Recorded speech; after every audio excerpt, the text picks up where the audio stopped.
உண்மை வெல்லும் புதிய நேரத்தில் வரும் திங்கள் முதல் வெள்ளி வரை இரவு 8:30 மணிக்கு நமது கலைஞர் தொலைக்காட்சியில். இப்போ சமீபத்தில் சிவகாசியில் ஒரு ஃபேக்ட்ரி ஃபயர் ஆச்சுல்ல. ஆமாம். நாங்கள் இருக்கிற இடத்துல இருந்து ஒரு 10 கிலோமீட்டர் தான். இவங்க 8:30க்கு வேன் ஏறுறாங்க. வேன் ஏறுறதுக்கு பஸ் ஸ்டாப்பில் நிற்கிறாங்க. ஃபயர் ஆகி ஒரு 1 கிலோமீட்டர் உயரத்துக்கு புகை மண்டலம் போகுது. நான் என் பிள்ளைகளை கூப்பிட்டு போகிறதுக்கு பைக்கில் எடுத்துகிட்டு போகிறேன். பார்த்துட்டு ஃபேக்ட்ரி வெடிச்சிருச்சுமா, நீ வேலைக்கு போகணுமா, எனக்கு பயமாக இருக்குது, நீ வீட்டுக்கு போமா அப்படின்றேன்.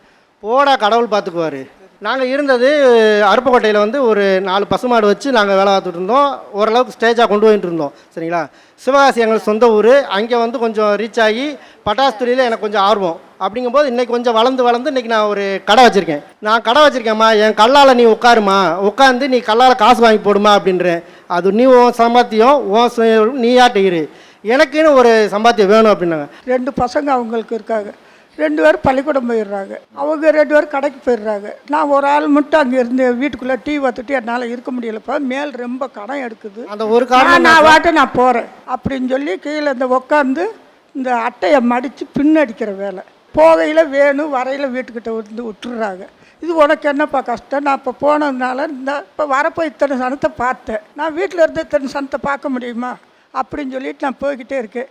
ஏமா என்ன இந்த கஷ்டப்படுற, நீ பேசாமல் வீட்டில் இருமா, நீ கடையில் வந்து உட்காருமா. உன் கடையில் உட்காந்துருந்தா எனக்கு அந்த விவரம் எனக்கு தெரியாதப்பா, நான் படிக்கலை செய்யலை.